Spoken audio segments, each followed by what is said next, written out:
نحمدک یا من منہ الابتداء وإلیہ الانتہاء والصلاة والسلام علی من ارسلہ بشیرا ونذیرا وداعیا الی اللہ بإذنہ وسراجا منیرا وعلی آلہ واصحابہ واتباعہ ذی المجد والشرف والعلا اما بعد فاعوذ باللہ من الشیطان الرجیم بسم اللہ الرحمن الرحیم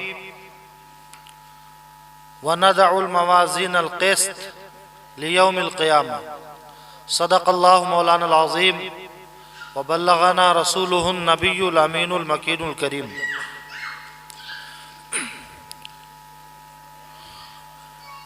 اللہ تبارک و تعالیٰ کا بے پناہ شکر و احسان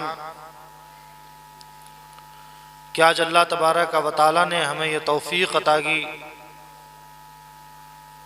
کہ اصح الکتب بعد کتاب اللہ یعنی صحیح بخاری کی آخری حدیث سماعت کرنے کا اور ختم بخاری کا یہ موقع ہمیں ملا، اور بالخصوص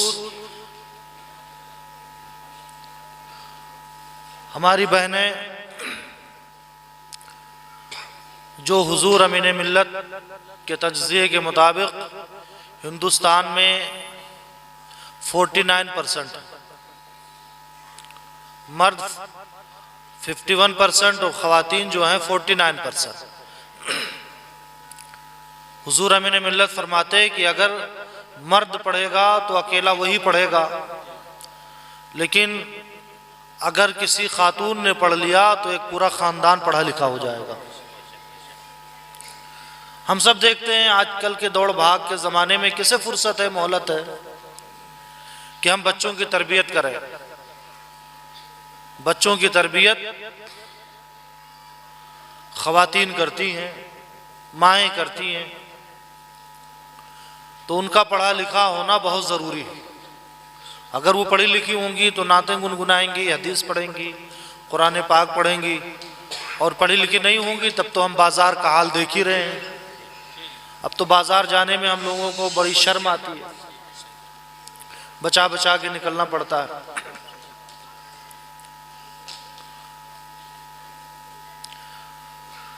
اس مختصر گفتگو کے بعد اب آئیے بخاری شریف کی حدیث پڑھتے ہیں۔ دعا کی قبولیت کی یہ گھڑی ہے، دعائیں قبول ہوتی ہیں۔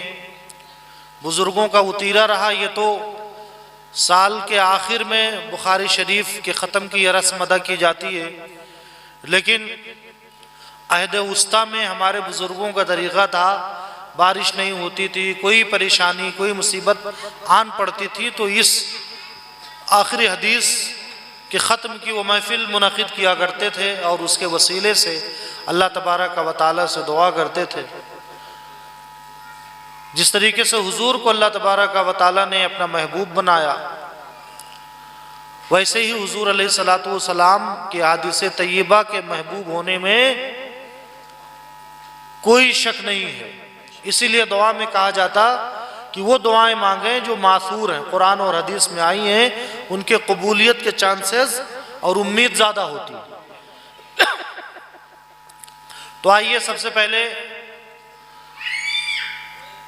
سند و متن ہم پڑھ لیں، بعد میں اس کا ترجمہ پڑھیں، اور پھر انشاءاللہ مختصر اس کی تشریح کی جائے گی، اور پھر انشاءاللہ دعا ہوگی۔ باب قول اللہ عز و جل، مرد حضرات جو ہیں وہ تیز پڑھ سکتے ہیں اور ہماری بہنیں دھیمی آواز میں پڑھیں۔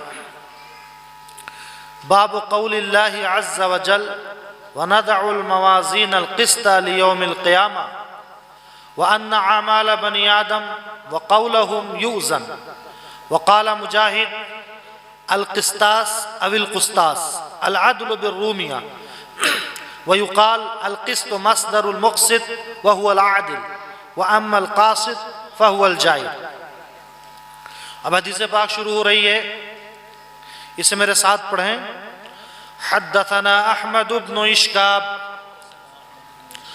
قال حدثنا محمد بن فضيل عن عمارة بن القعقاع عن أبي زرعة عن أبي هريرة رضي الله تعالى عنه قال قال النبي صلى الله عليه وسلم كلمتان حبيبتان إلى الرحمن خفيفتان على اللسان ثقيلتان في الميزان سبحان الله وبحمده سبحان الله العظيم صدق رسول اللہ صلی اللہ علیہ وسلم۔ امام بخاری کہتے ہیں ہم سے حدیث بیان کیا احمد ابن اشکاب نے، وہ کہتے ہیں ہم سے حدیث بیان کیا محمد بن فضیل نے، وہ روایت کرتے ہیں عمارہ ابن قعقاع سے، وہ روایت کرتے ہیں ابی زرعہ سے، وہ روایت کرتے ہیں صحابی رسول حضرت ابو ہریرہ رضی اللہ تعالی عنہ سے۔ حضرت ابو ہریرہ رضی اللہ تعالی عنہ کہتے ہیں کہ رسول اکرم صلی اللہ علیہ وآلہ وسلم نے ارشاد فرمایا، دو کلمے ہیں جو اللہ رحمان کے نزدیک بہت محبوب ہیں، پسندیدہ ہیں، وہ بولنے میں زبان پر بڑے آسان ہیں لیکن میزان عمل پر ثواب کے اعتبار سے بڑے بھاری بھرکم ہیں۔ وہ دونوں کلمے ہیں کیا؟ سبحان اللہ و بحمدہ سبحان اللہ العظیم۔ امام بخاری کا طریقہ ہے کہ باب جو قائم کرتے ہیں اس باب میں قرآن پاک کی اس سے ریلیٹڈ آیت رکھتے ہیں، اور پھر اگر صحیح حدیث پاک انہیں ملتی امام بخاری کی ان کے معیار کے مطابق، چونکہ امام بخاری کی شرائط علماء تشریف رکھتے ہیں سب سے کٹھن ہے، سب سے مشکل ہے، امام مسلم سے بھی کٹھن ہے، اور شاید اسی کسوٹی کی وجہ سے اللہ تبارک و تعالیٰ نے، چونکہ وہ حدیث پاک من کذب علیہ متعمدا فلیتبوأ مقعدہ فی النار، کہ جس نے جان بوجھ کر مجھ پہ جھوٹ باندھا تو اپنا ٹھکانہ دوزخ بنائے۔ تو کوئی موضوع حدیث، گڑھی ہوئی حدیث، من گڑھت روایت نہ مل جائے امام بخاری کو، اس لیے انہوں نے جو معیار قائم کیا، جو کسوٹی بنائی، وہ بہت مشکل ترین ہے۔ امام بخاری کے یہاں راوی کا اپنے شیخ سے حدیث روایت کرنے میں صرف معاصر ہونا کافی نہیں ہے، بلکہ قریب ہونا اور ملاقات ثابت ہونا یہ بھی شرط ہے کہ باقاعدہ وہ ملے ہوں، ملاقات ثابت ہو۔ تو امام بخاری پھر صحیح حدیث لے کے آتے ہیں، تقریباً 6 لاکھ حدیثوں میں سے امام بخاری نے ان 7,000 احادیث کا انتخاب کیا۔ 6 لاکھ حدیثیں امام بخاری کو ازبر تھیں، یاد تھیں، اور 6 لاکھ میں سے بعض روایتوں میں 9 لاکھ بھی ہے، 6 اور 9 لاکھ میں سے امام بخاری نے چن کر کے یہ 7,275 یہ حدیثیں اپنی صحیح میں رکھی ہیں امام بخاری رحمۃ اللہ تعالیٰ علیہ نے۔ تو آپ سمجھ سکتے ہیں کس پائے کی یہ حدیثیں ہوں گی۔ اب امام بخاری کی پہلی حدیث جو ہے وہ حدیث نیت ہے، انما الاعمال بالنیات، اور آخری حدیث جو ہے وہ حدیث میزان ہے۔ حدیث میزان کو آخر میں امام بخاری نے کیوں رکھا؟ تو امام بخاری کا آپ زمانہ دیکھیں، یہ 3 صدی ہجری ہے۔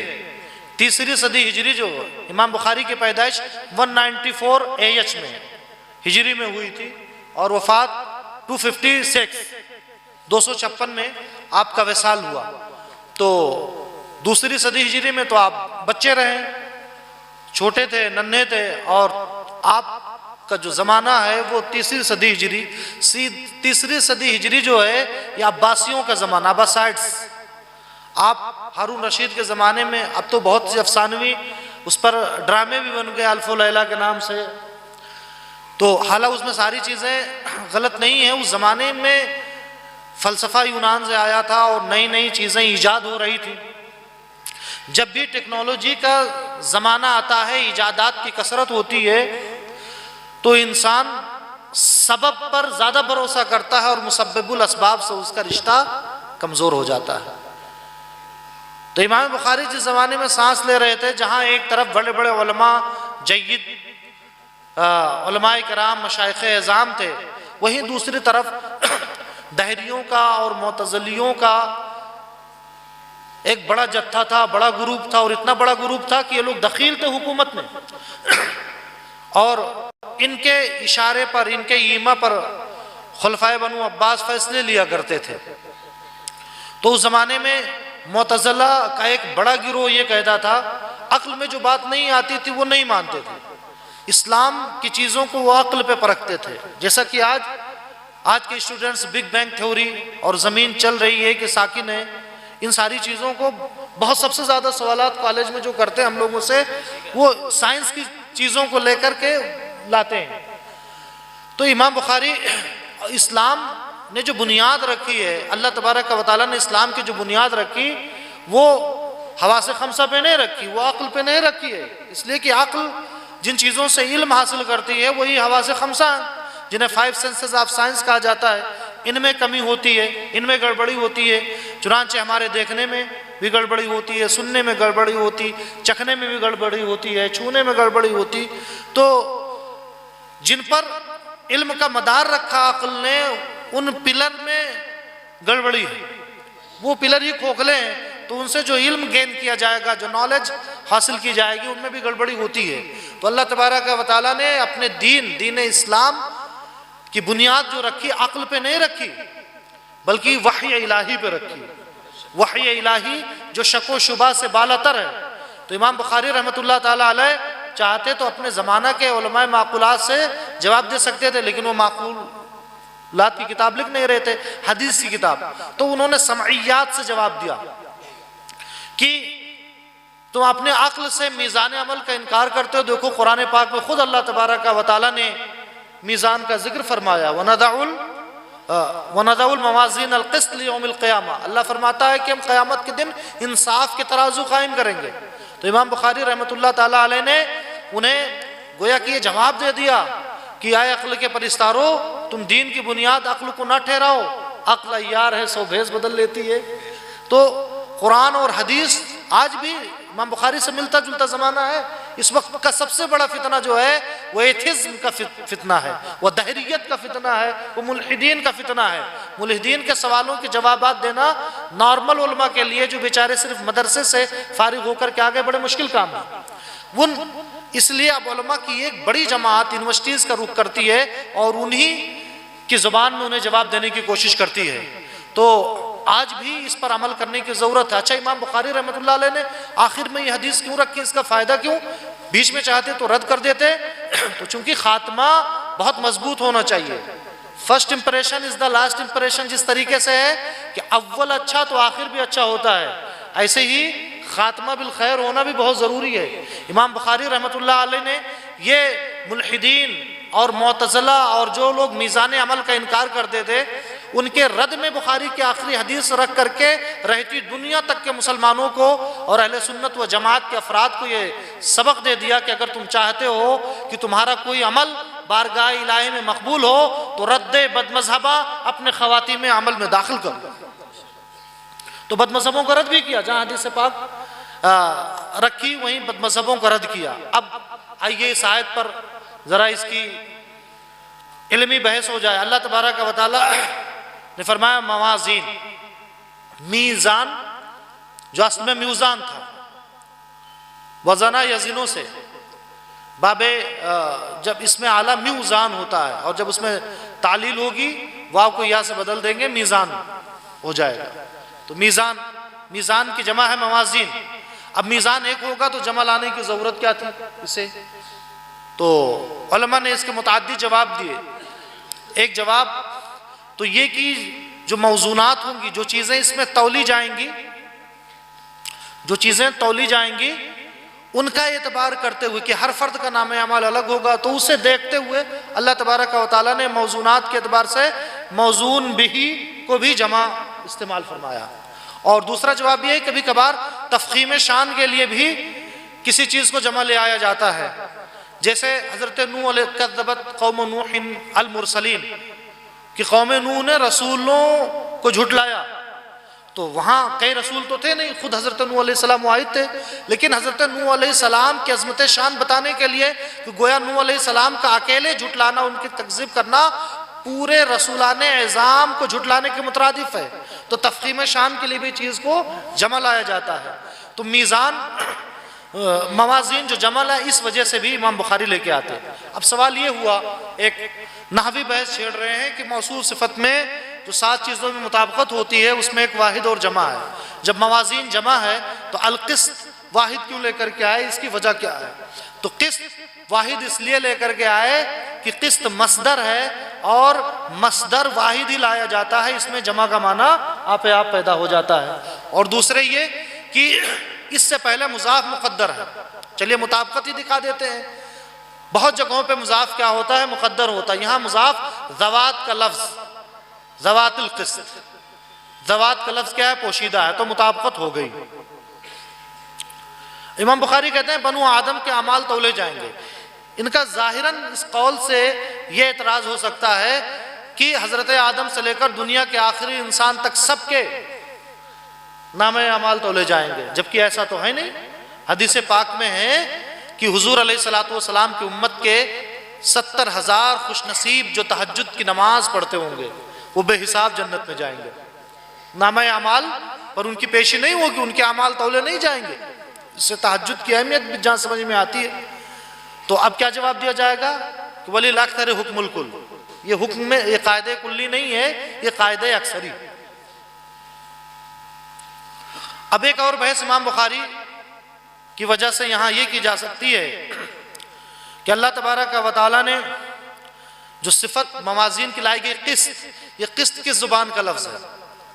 تو امام مجاہد جو مشہور تابعی ہیں ان کا کہنا یہ ہے کہ یہ رومیوں کے لغت سے، رومن سے آیا ہوا ہے قسط۔ قسط یا قسط ترازو کو کہتے ہیں، نہیں انصاف کو کہتے ہیں، عدل کے معنی میں، انصاف کے معنی میں۔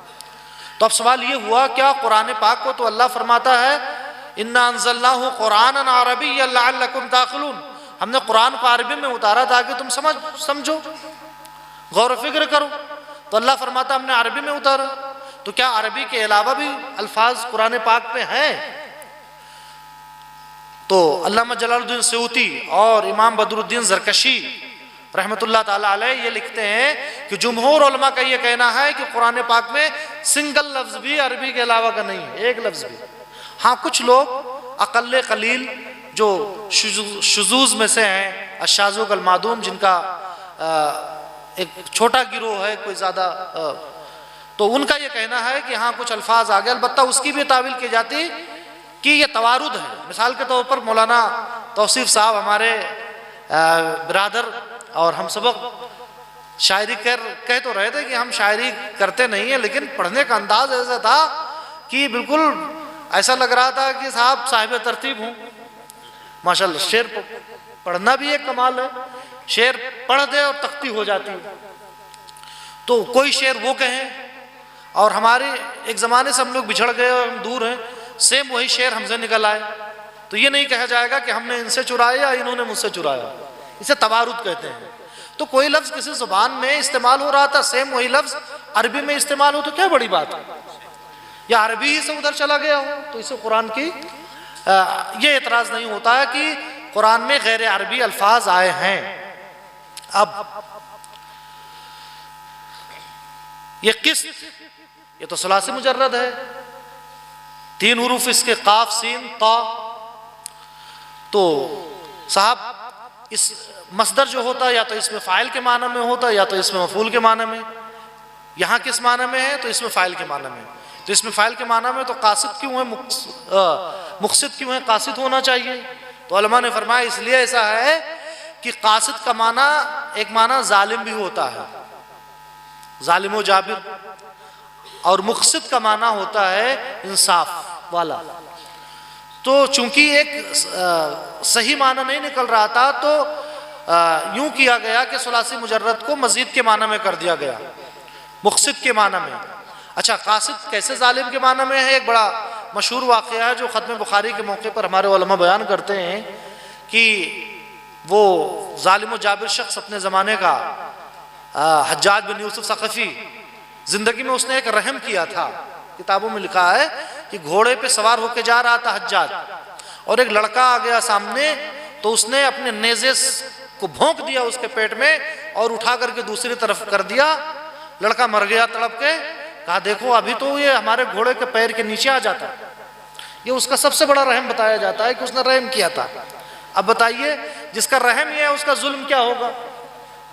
تو نرے لوگوں کو اس نے شہید کرایا تھا۔ آخری شہید جو تھے حضرت سعید ابن جبیر رضی اللہ تعالیٰ عنہ، جو مشہور تابعی ہیں، اور انہوں نے فرمایا، اللہ سے دعا کی تھی کہ اللہ تعالیٰ بس اب اس کے ظلم کا خاتمہ ہونا چاہیے، اور ان کی زبان ہلی تو پھر اس کے جسم میں ایسے کیڑے لگے کہ تڑپ تڑپ کر کے مرا۔ تو حضرت سعید ابن جبیر برسر منبر کہا کرتے تھے کہ یہ ظالم و جابر ہے، یہ حاکم بننے کے لائق نہیں ہے۔ تو آواز پہنچ گئی، بات اس کے کانوں تک اس نے بلا لیا، تو کہا میرے بارے میں آپ کا کیا خیال ہے؟ تو کہا انت العادل القاسط۔ تو سامعین کے کان کھڑے ہو گئے۔ عادل کا مطلب انصاف پرور بھی ہوتا ہے، اور قاسط کا مطلب بھی اعتدال والا ہوتا ہے۔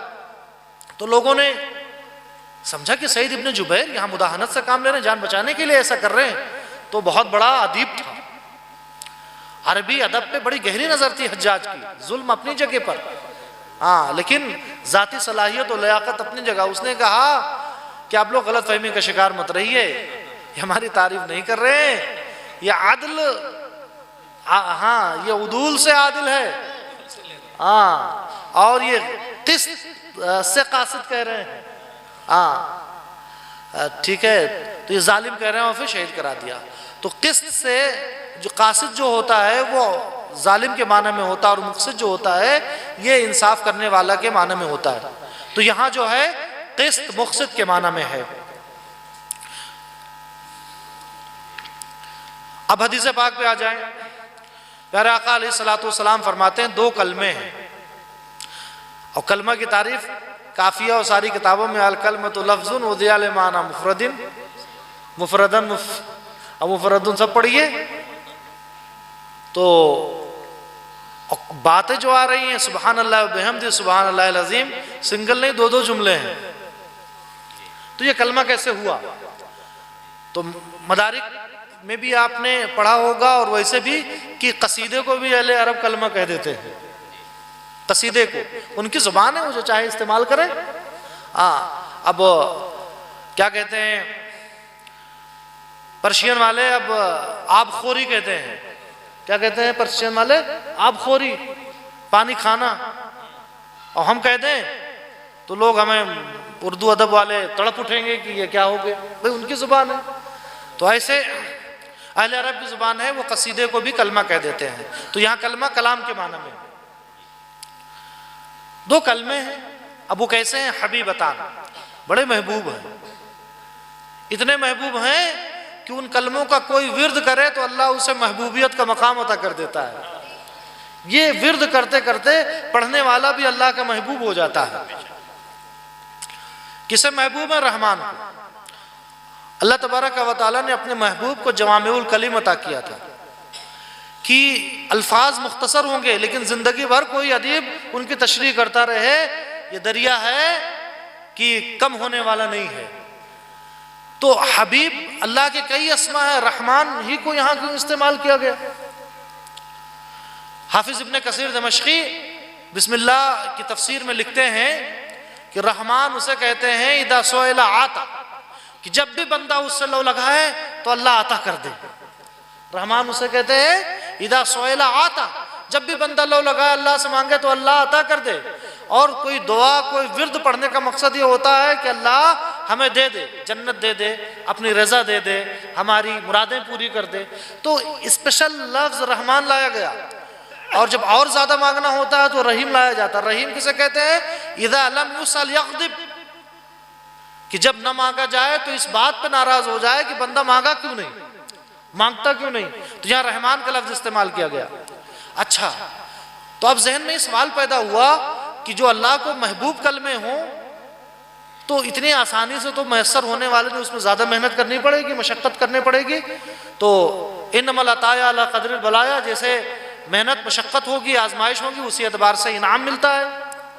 تو کہا گیا نہیں، خفیفتان علی اللسان، کہ وہ دو کلمے ایسے ہیں کہ زبان پر کہنے میں بہت آسان ہیں، تو آسانی سے ادا بھی ہو جاتے ہیں، اتنے آسان وہ کلمے ہیں، آسانی سے ادا ہو جاتے ہیں، اور اتنے آسان ہے کہ ذرا قرات میں جائیے، قرات میں 2 حروف شدیدہ اور حروف مستعلیہ، اجدو قطن بقت، یعنی الف حمزہ جیم دال قاف تا با کاف و تا، یہ حروف جس لفظ میں ہوں گے وہ لفظ ذرا ثقیل ہوگا ادا کرنے میں۔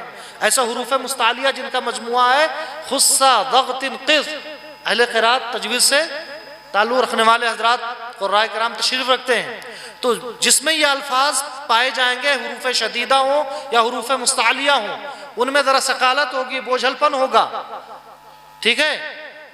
تو سبحان اللہ و بحمدہ سبحان اللہ العظیم، یہ دعا آپ پڑھ جائیے، یہ حدیث پڑھ جائیے، نہ حروف شدیدہ میں سے کوئی حرف ہے نہ حروف مستعلیہ میں سے کوئی حرف ہے۔ اور دوسرے کہنے میں کتنے آسان، جملہ اسمیہ ہوتا ہے، جملہ فعلیہ۔ عرب ہم لوگ جائیں، پہلی مرتبہ جب گئے حرم شریف میں تو بڑی دقت ہوئی، چونکہ ہم لوگ زیادہ تر جملہ فعلیہ ہی استعمال کرتے تھے، اور عرب 99% جملہ اسمیہ ادا کرتے ہیں۔ چونکہ جملہ اسمیہ جب ہم نے یہ مطالعہ کیا کتابوں سے تو پتہ چلا یار اس کی وجہ کیا کہ جملہ فعلیہ ادا کرنے میں ثقالت ہوتی ہے۔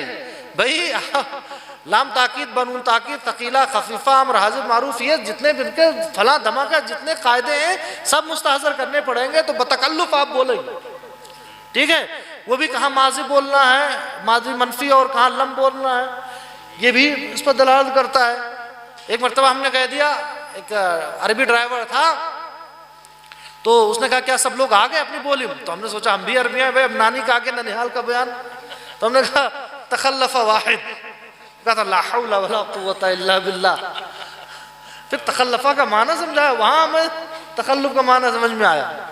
اچھا، تو جملہ اسمیہ کہنے میں آسان ہوتا ہے، اور جملہ فعلیہ جو ہے یہ مشکل ہوتا ہے، تو اللہ تبارک و تعالیٰ نے اتنا آسان کر دیا کہ اسے جملہ فعلیہ نہیں بلکہ جملہ اسمیہ بنایا، تو یہ معنی کر کے۔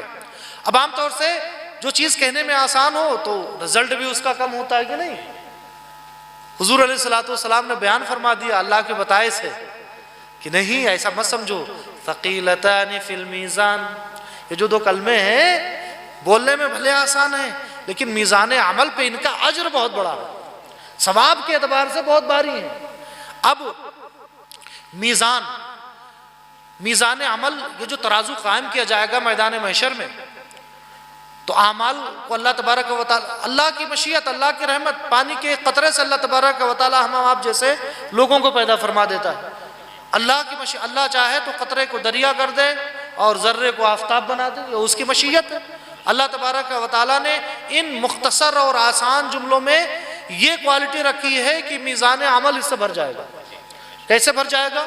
حدیث پاک ہے سبحان اللہ نصف المیزان والحمدللہ تملؤ، کہ کسی نے سبحان اللہ کہہ لیا تو آدھا میزان عمل تو ویسے بھر جائے گا، اور الحمدللہ کہہ لیا تو فل ہو گیا 100%۔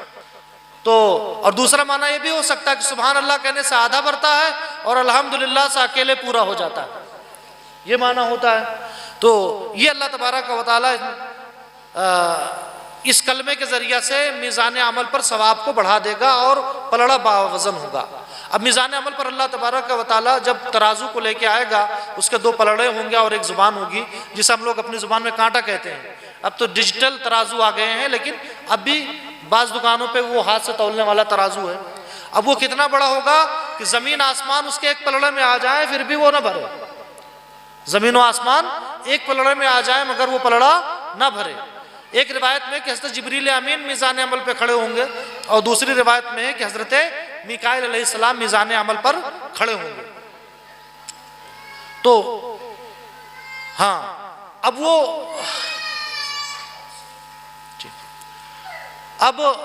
وہ حدیث پاک یہاں پیش کی جاتی ہے کہ ایک شخص میزان عمل پر آئے گا اور اس کے 99 دفتر گناہوں کے ہوں گے، صرف ایک پرزے پہ ایک نیکی ہوگی، وہ بھی کلمہ طیبہ کی نیکی۔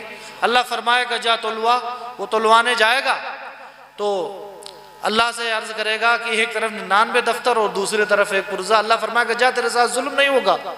تو چونکہ کلمہ طیبہ اللہ و رسول کے نام ہوں گے، اس نام کی برکت کی وجہ سے 99 دفتر ہلکے پڑ جائیں گے، اور وہ اکیلا پرزہ جو ہوگا وہ بھاری ہو جائے گا اور وہ جنتی ہو جائے گا۔ وہ کلمے ہیں کیا؟ سبحان اللہ و بحمدہ سبحان اللہ العظیم، اللہ کی تسبیح اس کے حمد کے ساتھ، اور اللہ کی تسبیح جو عظمت والا ہے، جو عظیم ہے۔ اب اس کی ترکیب ذرا جان لیں۔ سبحان اللہ و بحمدہ سبحان اللہ العظیم یہ مبتدا ہے، اور باقی کلمتان موصوف، حبیبتان صفت اول، خفیفتان صفت ثانی، اور ثقیلتان ثالث، موصوف تینوں صفات سے مل کر ایک خبر مقدم۔ اب سوال یہ ہوتا مبتدا کا مطلب ہی ہوتا جو اول میں رہے، ابتدا میں رہے، اور خبر بعد میں رہے، لیکن مبتدا کو اگر مؤخر کیا جائے تو بلاغت کیا کہتی ہے؟ تو بلاغت یہ کہتی ہے، آپ لوگوں نے دروس البلاغہ البلاغۃ الواضحہ میں ہماری بچیوں نے پڑھا ہوگا کہ تشویق کے لیے، شوق دلانے کے لیے ایسا کیا جاتا ہے۔ آپ لوگوں نے وہاں ایک شعر پڑھا ہوگا، ثلاثۃ تشرق الدنیا ببہجتہا شمس الضحیٰ ابو اسحاق والقمر، کہ تین چیزیں ہیں جو دنیا کو روشن کر دیتی ہیں، یہ خبر ہے۔ اور مبتدا کیا ہے؟ سورج، ہمارا ممدوح ابو اسحاق اور چاند، یہ دونوں مبتدا۔ تو کیوں؟ پہلے شوق کی تین چیزیں وہ ہیں کیا؟ شوق دلانے کے لیے، ایک تجسس، آپ کو سینسیٹیو بنانے کے لیے ایسا کیا گیا کہ خبر کو پہلے لایا گیا اور مبتدا کو بعد میں لایا گیا، شوق دلانے کے لیے۔ اب ایک دو حدیثیں بس فضیلت پہ کہہ کے میں گفتگو ختم کر دیتا ہوں۔ بلکہ زبانی جو مجھے یاد ہے، پیارے آقا علیہ الصلوۃ والسلام جب معراج پہ گئے، ساتویں آسمان پر کون ملے؟ حضرت ابراہیم خلیل اللہ علیہ السلام۔ واپس آئے تو پہلے حضرت ابراہیم سے ملاقات ہوئی۔ ابراہیم علیہ السلام نے کہا، حبیب آپ جو اپنی امت پہ جائیں تو میرا سلام کہنا، اور یہ کہہ دینا کہ جنت کی زمین بڑی زرخیز ہے، تو آپ کی امت جنت میں کیا پودا لگائے۔ اب پودا لگے گا کیسے؟ دو روایتیں آتی ہیں۔ ایک روایت تو لا حول ولا قوت الا باللہ العلی العظیم، لا حول ولا قوت الا باللہ العلی العظیم، یہ آپ یہاں کہیں اور جنت میں آپ کے نام کا پودا لگ جائے گا۔ اور دوسری روایت میں یہ ہے کہ تیسرا کلمہ سبحان اللہ والحمد للہ ولا الہ الا اللہ واللہ اکبر، یہ کہیں۔ اور تیسری روایت میں تکبیر تشریق، یعنی اللہ اکبر لا الہ الا اللہ واللہ اکبر اللہ اکبر وللہ الحمد۔ تو یہ اس حدیث پاک کی فضیلت ہے۔ علماء علامہ، لیکن ایک چیز اور سنتے چلیے، خوگر ہم سے تھوڑا سا گلہ بھی سن لیں، کہ یہ نہ سمجھیں کہ آپ نماز چھوڑتے رہیں، فرائض واجبات سے غفلت میں رہیں اور حرام کام کریں، اور یہ صرف تسبیح پڑھ لیں تو ایک بیگ نامہ اعمال آپ کا بھر جائے گا اور میزان عمل پر یہی نیکی کام آ جائے گی۔ علامہ ابن بطال رحمۃ اللہ تعالیٰ علیہ بخاری کی شرح میں لکھتے ہیں کہ یہ جو فضائل کی حدیثیں ہیں، یہ نیکیاں اس وقت نیکیوں میں شمار ہوں گی، کاؤنٹ ہوں گی، جب انسان محرمات سے بچے۔ ایک اچھا کام کرنا، دوسرے برائیوں سے بچنا۔ امام ربانی مجدد الفسانی فرماتے ہیں کہ حرام کام سے بچنا یہ نیک کرنے سے زیادہ اہم ہے، نیک کام کرنے سے۔ کیوں؟ اللہ تبارک و تعالیٰ نے انسان کو جو فرشتوں پہ فضیلت عطا کی، وہ نیکی کرنے کی بنا پر نہیں۔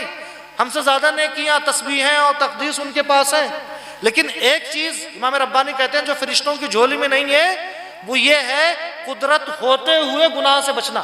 انسان قدرت ہوتے ہوئے شہوات سے اور گناہ سے بچتا ہے، حرام کاموں سے بچتا ہے۔